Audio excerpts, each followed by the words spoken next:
বাবা গো, আসছে গন্ধ,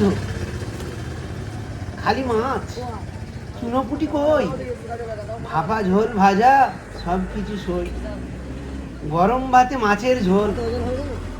এগুলো শুনতে শুনতে মাছকে ভালো করে দেখতে হবে, আর মাছকে ভালো করে দেখতে হলে মাছ হয়ে যেতে হবে। পৃথিবীর সৌন্দর্য হলো গাছ, সমুদ্রের সৌন্দর্য হলো মাছ।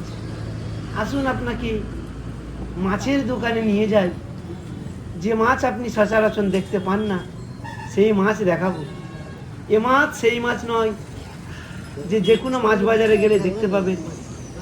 এ মাছ দেখার জন্য ইউটিউব চ্যানেল আপনার গুড লাইফে আসতে হবে। তো আসুন দেখুন।